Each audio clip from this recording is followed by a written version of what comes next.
Now for the marketing.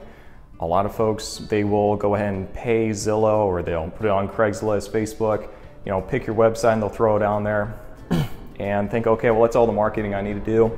Put a sign out in the front lawn and we're good to go. Unfortunately, these sites do very well at generating a lot of folks who are tire kickers, and they're not really interested. They're kind of just looking around a little bit. They're not that serious.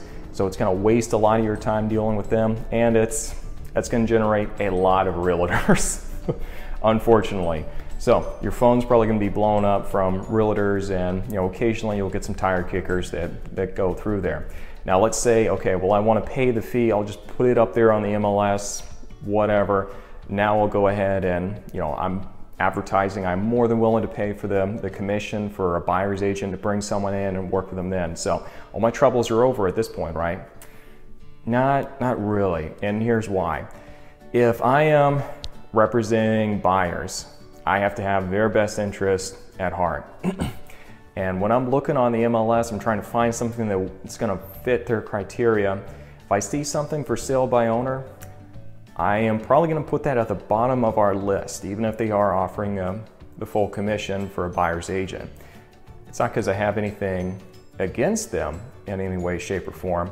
It's just that I can't hold them to any kind of professional standards. And they're kind of a wild card. I don't know if they've been through this process before, if they know what to expect.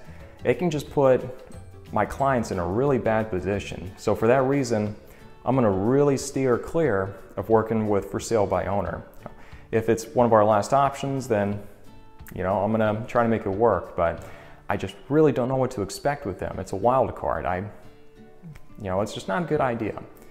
So that's another reason right there. Now, when would be a good idea to try to sell it on your own? Well, if you've done a number of transactions before, I mean, from start to finish. Let's say you're used to flipping homes, you're into, you know, maybe some other kind of real estate. That might be a good time to at least consider doing it on your own. And when I say understand the entire process, you've gone through the entire process in the transaction. I mean the entire process. You might be really good at remodeling a place. You are the best contractor in the world. But there's a lot of other pieces that go into it, and you have to understand the full spectrum of issues. You know, unfortunately, realtors kind of get a reputation of, you know, just putting a sign out in the yard and collecting a check at the closing table, maybe hosting a couple open houses if they're a little proactive. Unfortunately, a lot of realtors, we're kind of like ducks in a lot of ways, just kind of floating across the pond. We look really calm and serene on the surface, and then underneath the water, we're just kicking like crazy, trying to get things to happen.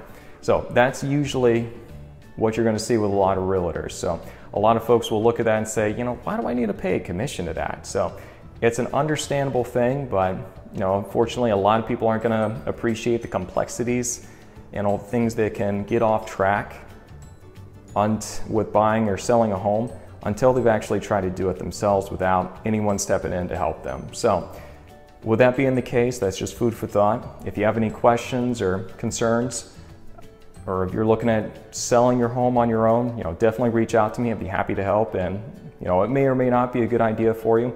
You do occasionally get some folks that can sell it just fine on their own. So with that being the case, sometimes it's a good idea for them to try to sell it on their own. You know, but it just really comes down to the situation. So if you have any questions, feel free to reach out to me. I'll be happy to help and talk you through it. Again, this is Jamie Gerken, South Central Alaska, and you have a great afternoon. Bye-bye.